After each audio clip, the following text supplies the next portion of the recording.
lounging, son. Welcome back to the Comic Lounge podcast. My name's Ryan, and back with me again is my co-host Jen. Dylan's still taking a little sabbatical, and he will be for the next couple weeks. So Jen and I are going to read some dope books. In the meantime, we read Die Vol.1 this week. Fantasy Heartbreaker. I don't know about you, Jen. This is I guess it's my second read of the whole arc, but I read issue 1 when it came out and then didn't read it till the trade. I waited for the trade to read the whole thing, and then so this is I guess my third time reading issue 1, but my second time reading the arc, and I loved it more this time. I love it more and more. The first time, it's one of the titles still in my pull list, so I read the singles one by one. Then I got the trade. I read the trade, and then I read a second time the trade for the podcast. And every time I read it, I love it even more. It's just amazing.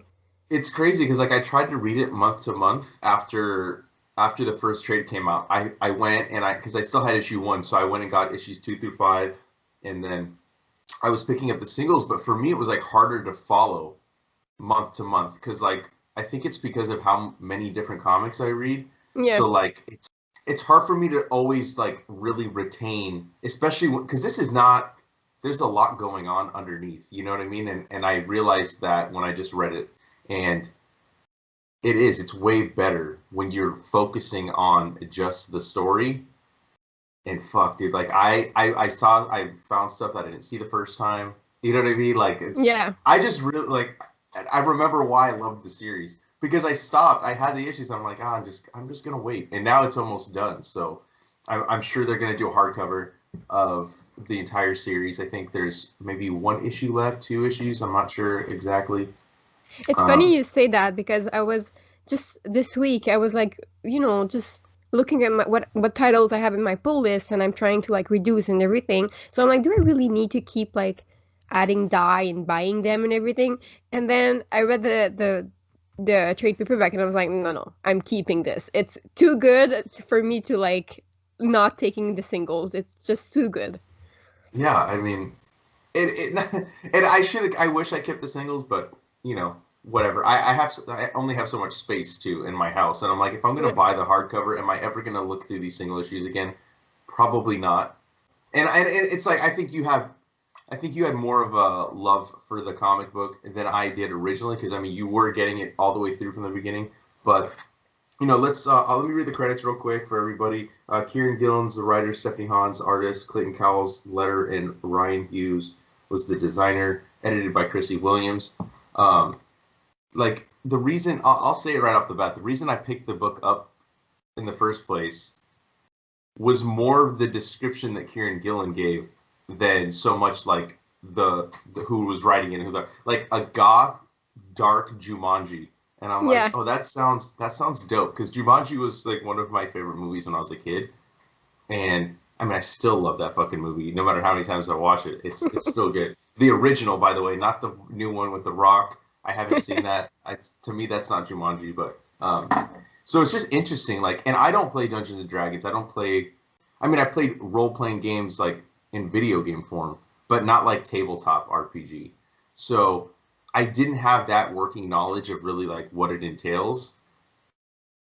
But you don't really need that. If that's something that people are oh, maybe I won't get what they're talking about. You don't really need to know any of that to enjoy this book. And every character in here is just it's like I said, it's better than I like them better this time than I did the last time I read it. There's just so much. There's so many levels to these people, and and the whole thing with Ash. I kind of remember thinking about it last time, but it was this time reading it was a little more prominent in my head. The fact that he is a woman when he makes his character. It's just so good. It's just such There's just a lot. There's a lot to love about this book. And again, like you said, you don't need to know or have played D&D before. I've never played D&D before. I've never played any role game stuff. It's really not my thing. I've never tried. And the first time I picked up Die, I was a little bit not anxious, but because a lot of people who loves D&D, they love Rad Queens. And I do not love rat queens. It's really not my cup of tea. I hated it.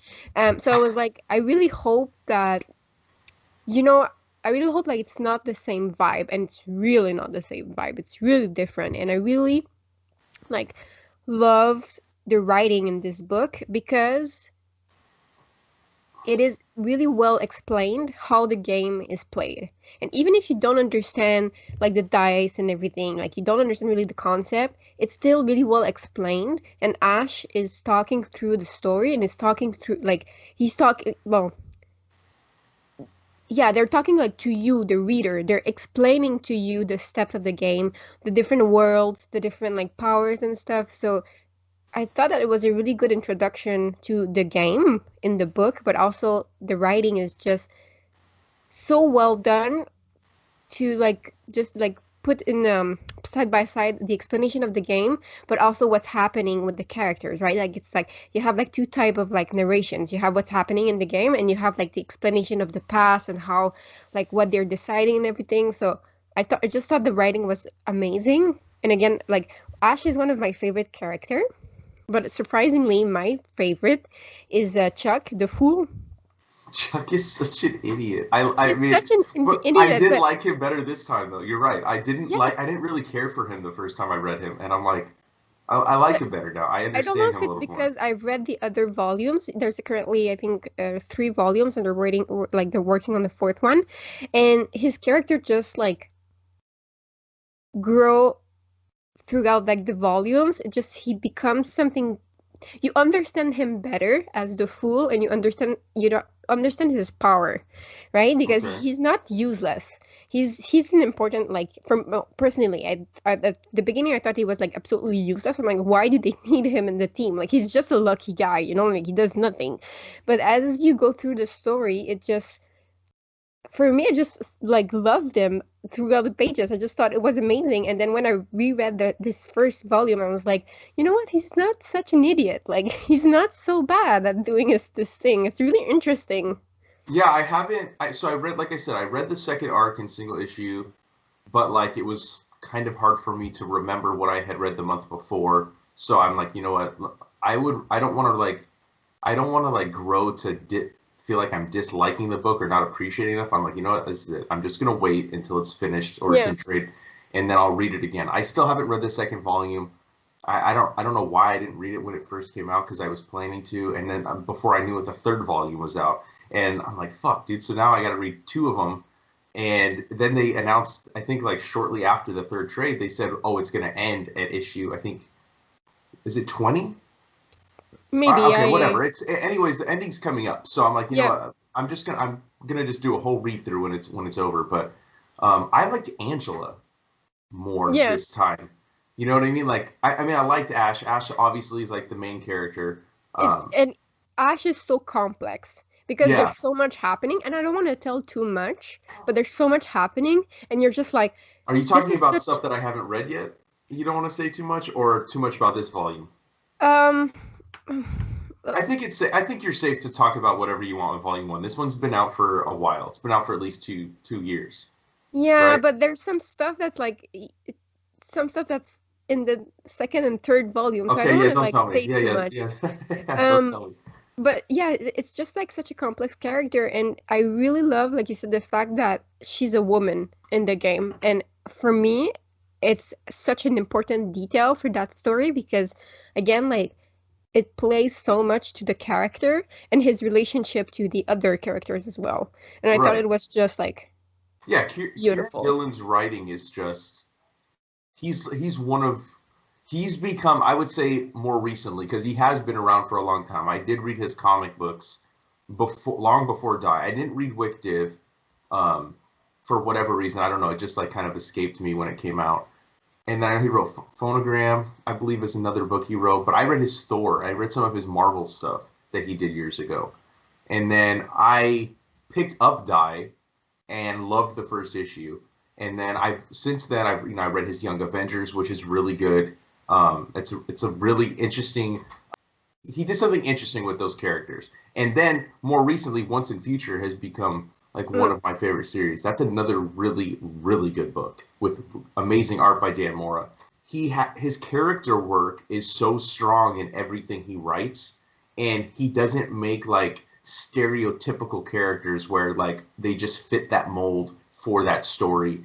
And there's like you said, there's layers to each character. Yeah. Like there's things going on, and he keeps getting paired up with some amazing artists. Steffi Hans, by far, is one of the best artists working in comics, and I only hope that when she's done with this, she's gonna do another book with interiors, because she's doing a lot of covers, and I know it probably for artists, it's, you know, it's a little bit easier to not be locked in, you know, oh, I'll just do a cover, I get paid, boom, done, and that's it. But I want to see her art on a monthly basis. And yeah, fuck, dude, this book is just, I mean, off the top, right? Like we meet her, like just to let everyone know in case you haven't read it. You know, you meet the characters. It's Ash's birthday, and they're going to Saul's house, which is the guy that comes up with the game for them. He's like, I did this for you for your birthday.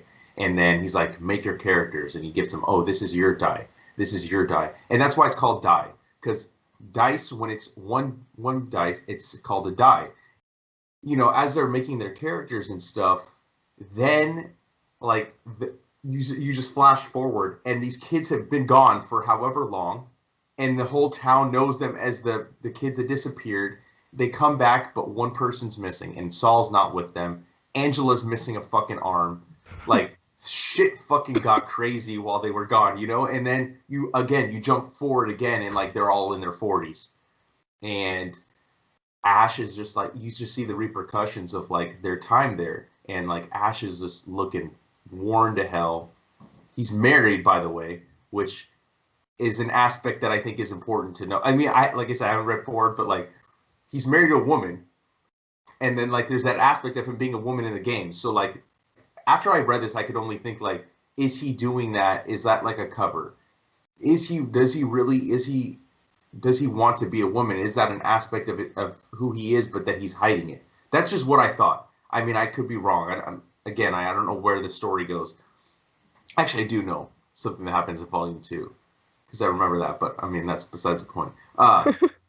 But, you know, like he's with Angela, he's with his sister, and she's got her own shit she's doing, right? And at the bar, they fucking get Saul's die, and it's a bloody die. It's all full of blood. Yeah, and it's covered in blood, and they think it's Saul's mom, who had just fucking harassed him at his house.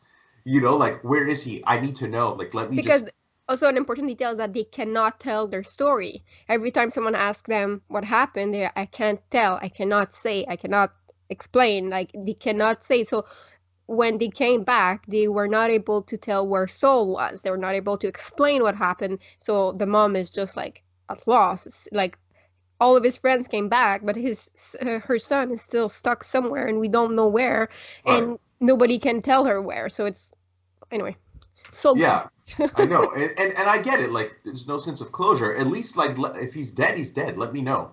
But they can't even say that. They can't even say if he's alive or dead. They can just say like, sorry, like, I can't say anything. I just cannot. As they, you know, like Ash and them, you know, reach out to the rest of the group, and they all meet up again. And they're all a little bit different. They're in different places in their life, and some of them haven't seen each other since, you know, like back then. And they get transported back into the fucking game. And then there's a new Grandmaster. And it's not the Grandmaster they were going against the last time, which I don't know. I don't know if they've explored it later on and we see flashbacks, but in this volume we don't. And Saul is now the Grandmaster.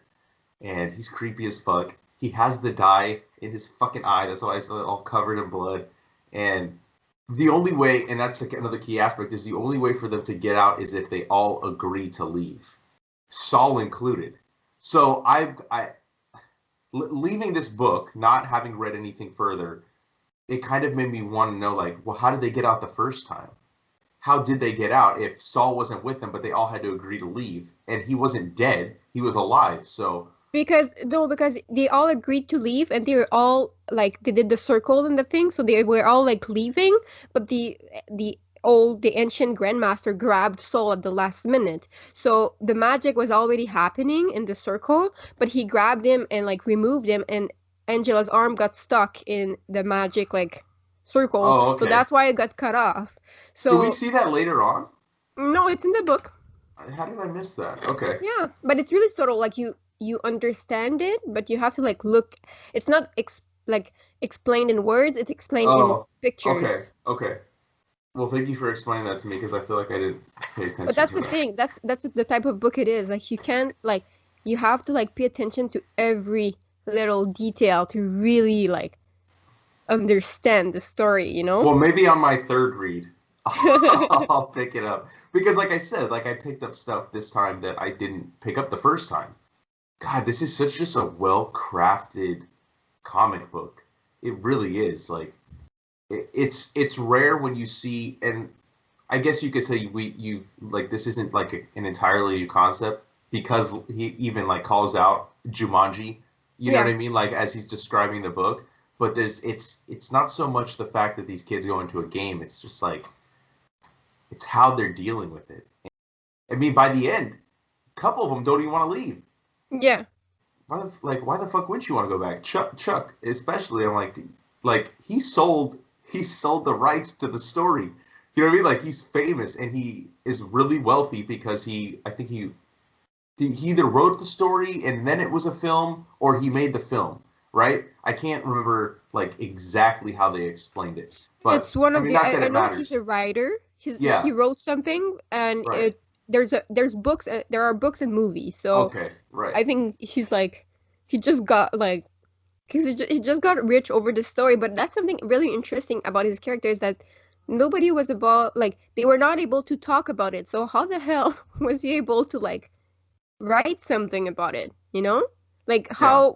how did he do this? And he like sometimes when he speaks, he's like when I couldn't even say the word. I think it's pronounced geese, like the spell that Ash used Is it to like Jaes or something? Like yeah, guys? something like that. Guy, I don't know how to like say that, but he's like I wasn't able to use that word when I was writing. I had to like circle around 10 times when I was writing the book because I couldn't directly write that. So it's kind of really interesting aspect of his character because he was able to tell his story, but like by changing the words and like he was basically able to bypass that like spell that he used that stopped them. Anyway, I'm just like rambling here, but like No, it's fine. No. every time I think about this story, I'm like mind blown about all the details, you know? It was in the single issues too, but even in the back, like he created like a role playing game based on this world. You know what I mean? Like, so for people that aren't into tabletop RPGs, like you can follow along. Like he gives you all the shit, Kieran Gillen in the back of the book, Yeah. and it's not just him that's like into this stuff. Stephanie Hans is too, and I think that it's the fact that first of all they're both talented in their respective fields. Like he's an amazing writer, she's an amazing artist, and then they both have a love for this type of like gaming that it comes across in there. And Yeah. her art is like that painted aspect of it Hmm. and the way the colors are blended in here. It's like nothing else on the stands. There's no other art style that I can think of in a comic book that we see. The covers are different. Like that to me that I'm not including covers. I'm just including interiors because it's easy to do a cover one time, like you're putting in Yeah. like this detail, but like to do this on a monthly basis and they're never late. I think there's what like usually there's a month gap right in between arcs. I think most image books are like that. Like they'll take a month off, they'll do the trade, and then it'll come back and it'll Yeah. come monthly again. But like I'm really like I'm kind of tempted to grab the next two volumes at work when I go to on Monday because I don't know that I can wait now. I really just kind of want to read more, and that's how I felt after I put this book down. I'm like, fuck, I really fucked up not having the rest of the issues because now I can't like usually like I have a first volume and I have more I can read at my house. I have nothing else. I only have the first trade, and I want to know more immediately. This is it's easy to see why people love the book immediately because immediately it's good. That was Yeah. one hell of a first issue. There was no like build up to where like oh just wait and it gets better. No, it's fucking amazing off Straight up top. thrown in it. Yeah. I love recommending this book too when somebody's like fantasy. I'm like, ooh, die. You should read that book because I do love the fantasy genre and I feel like there's not necessarily a lot of stuff out there for me, for like that I enjoy. Like there is some fantasy stuff, but I don't think it's a genre that's necessarily very prominent in the comic book industry, at least to my knowledge. I guess you could, well, monstrous, I guess you could say, is like a dark fantasy. It's a dark you know what I fantasy. mean?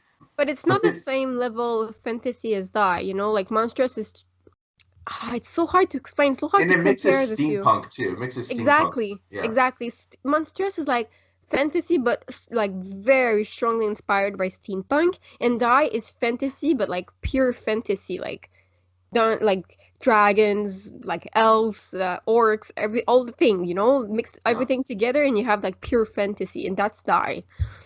Yeah, because like I remember like when I first got into Lord of the Rings, it was like high school, and there was an older publisher that's no longer around, called CrossGen, and they had a bunch of different like books, different genres that were connected by this like.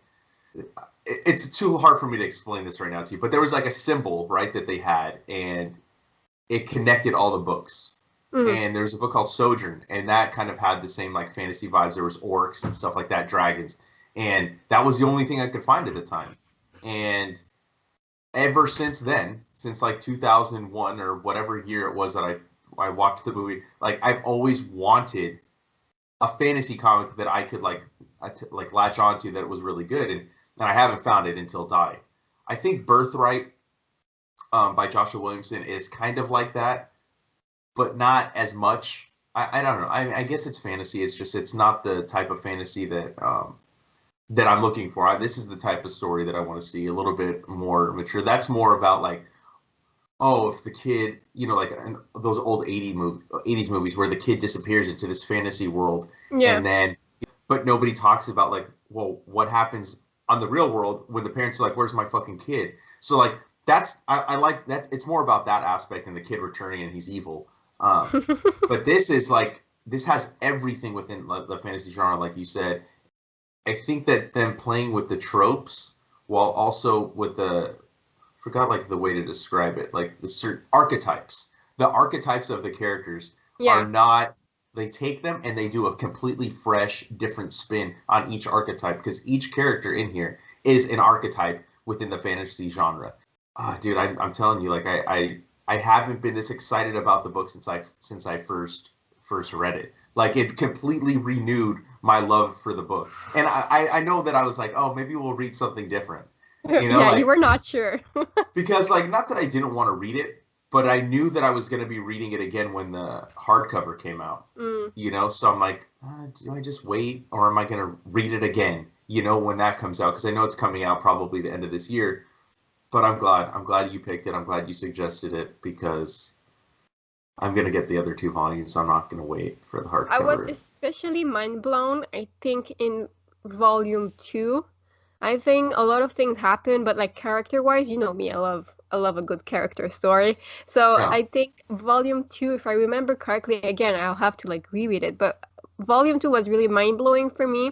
I was like, they really went there for the characters. I was like, this is amazing. Like, I loved it. But first volume got me into the world. Like, I was full on blown into like this fantasy world with like all the different, you know, they go to that I don't remember the name, but that glass city, like magic and everything, explaining the war and everything. I really got into like the introduction aspect, and then volume 2, it was like I fell in love with the characters. It was like amazing. They're all amazing.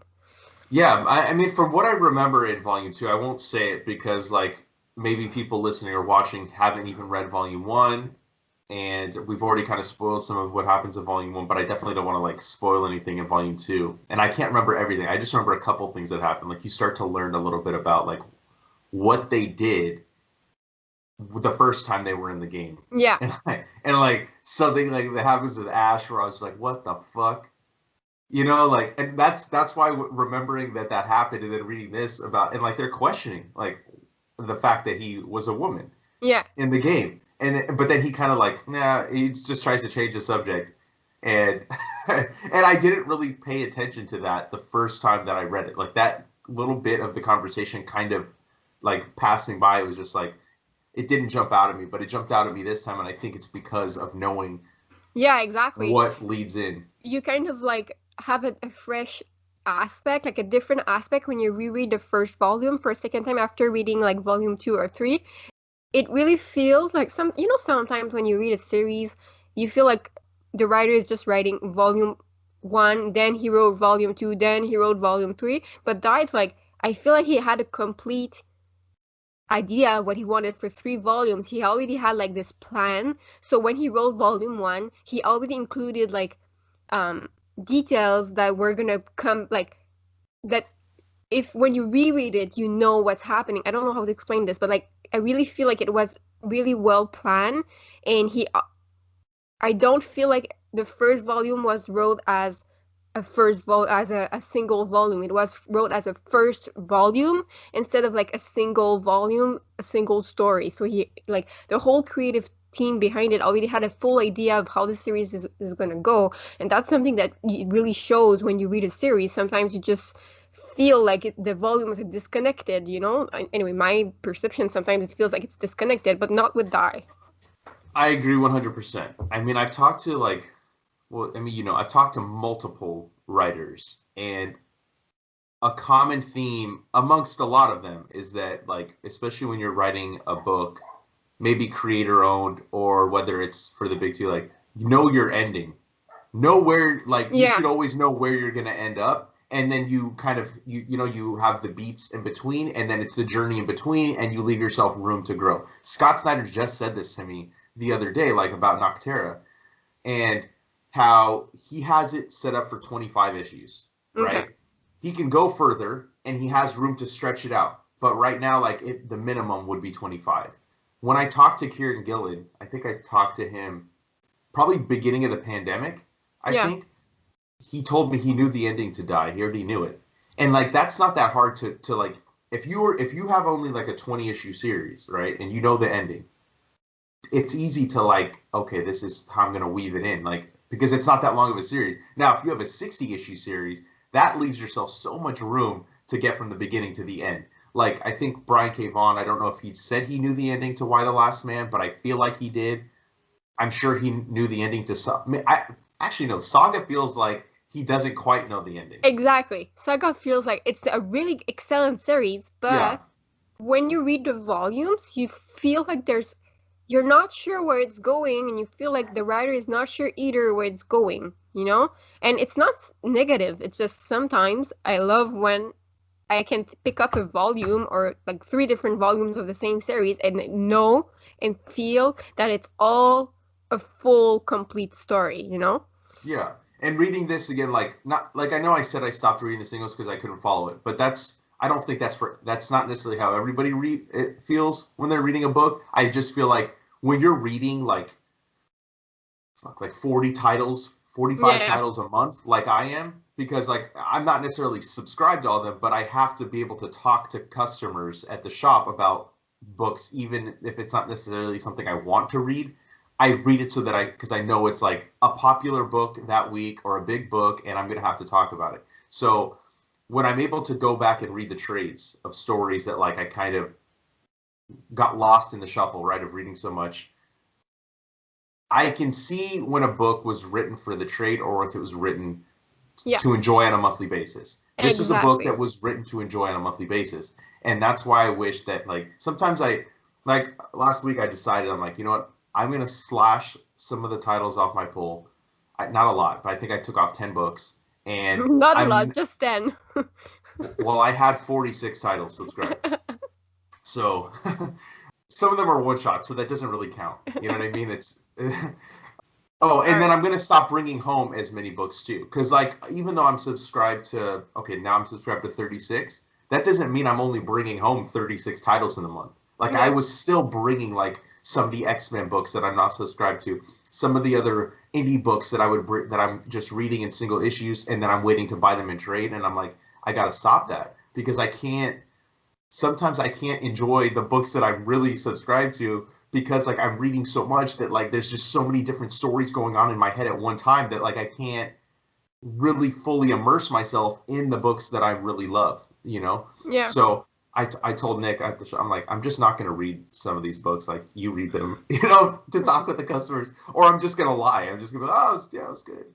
I've learned that if I want to be able to enjoy the comics I am reading, I can't like just read them as if it's like just to get through it. And that's like, I think I've told you this. I've told Dylan, like sometimes I read and it's like I'm just like powering through it. And it's not even necessarily that I don't like the book. It's just that I'm like, I got to get through this read pile. I got to get through this shit. And I don't want to do that anymore. I want to be able to enjoy books like Die on a monthly basis and not have to wait for the trade because like I can't retain shit. It's such a perfect example of how to write for the monthly book while also writing for a first volume, because it does end at a good point. Each issue ends on a good beat, kind of like Saga. Yeah. Saga is another one where, like, I mean, you know, Mario, who does stuff with me on the channel too, like he would say like, oh, he just always has a cliffhanger at the end. I'm like, well, whatever, dude. Like, but it's good, right? And it makes you want to come back the next month. He's not a fan of Saga. He's one of those rare people that I meet that just doesn't like it, and I give him shit for it all the time. But Kieran Gillen, I love, and Once It Features another one. Like, you can see it in all his work. Like, he writes for the single issues for the monthly while also writing for the trade. I wish more writers did that, because I can probably, if you give me 1 minute, I can probably name like at least 30 titles that I'm reading or that I've read within the last few months that don't do that. Where you're like, you're just breaking up a fucking one story. You're not like ending it at good beats. You haven't like thought, you don't know your ending.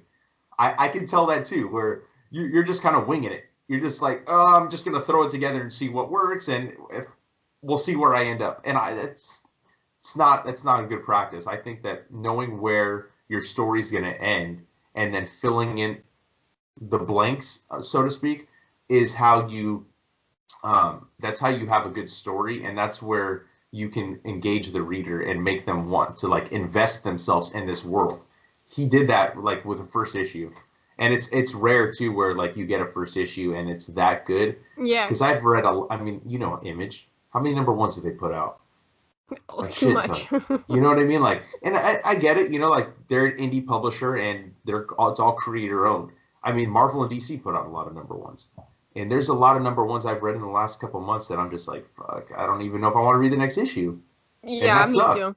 And that sucks because like at first I'm like, I was excited to read it, and I'm like, you didn't do enough to bring me back. You got to do something amazing to bring people back the next month. You know what I mean? Like Kieran Gillen did it. Every single book he does it. Like Once in Future, I mean, well, Boom is just killing it right now. Yeah, Boom is actually on fire right now. But yeah, Die is I think it's now going to be considered like, you know, like one of Image's go-to titles. Yeah. Even though it's going to be short. I think Middle West is up there. It was critically acclaimed, and that's only, I think, 20 issues as well. And it filled in the void that Saga left. You know? Because Saga has been gone for so long that it came out at just the right time to where this was the book everyone was talking about. Yeah. All over social media, all at the comic book shops. I mean, I rarely heard somebody say they didn't like the book.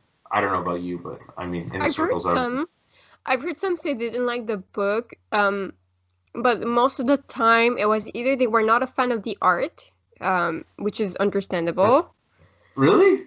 I mean, yeah, because it's not, it's a little bit like fuzzy. Like some people love like a really, really detailed art. You know, like when I don't know how to explain this, but her style is more like... Well, she's not traditional. She's not penciling and inking. Exactly. That's and some why. people have a hard time with that, and I can understand why. That, like, art is subjective, you know.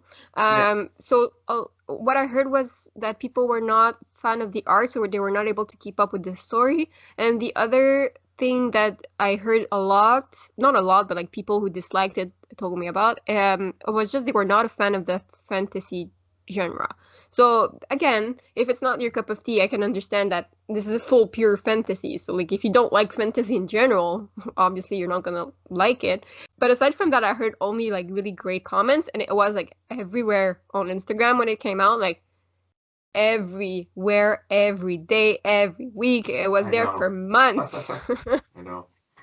To the point where I was just like, fuck, I don't really want to see this book anymore. I'm like, you guys need to stop talking about it. But it's understandable because it has been one of the best books coming out. Yeah. Since it started, you know what I mean? It's been one of the best Image books by far. I mean, there's only a few Image titles that I really enjoy that have been coming out over the past few years. Obviously, anything by Ed Brubaker.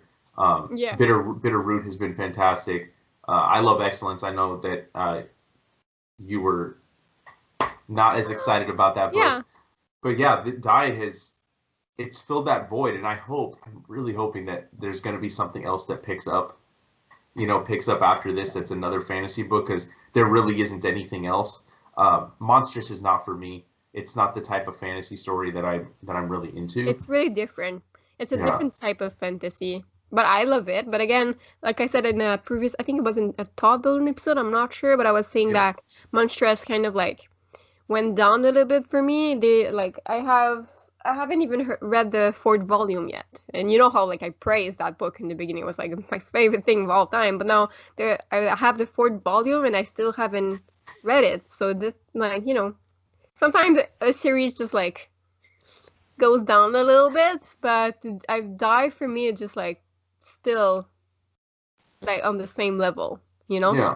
And also you have to know when to like end Yeah, with the book. exactly. You know what I mean? Like some books go too long.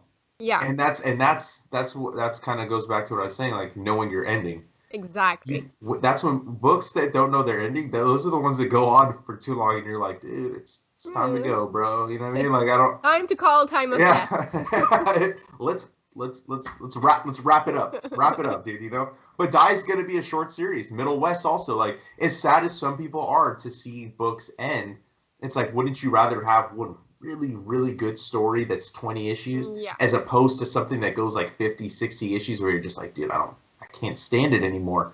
And And you know, I'm gonna say something, and I'm sure people are gonna boo me at home, but like for me, Walking Dead is the perfect example of a series that took way too long to end. Like I do not understand how people read this thing like the full. I don't know how many volumes there is, but they read the whole thing. I don't understand that. It's too long, like I way agree. too long for what it was.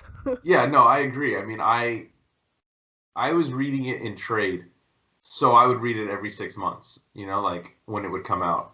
And I was like, fuck, dude, it was like 20 volumes in. I'm like, I'm getting bored here. And then I think I bought five more trades, and I'm like, what am I doing, dude? Like, I'm not even really enjoying this anymore. Like, this is just, it's too much.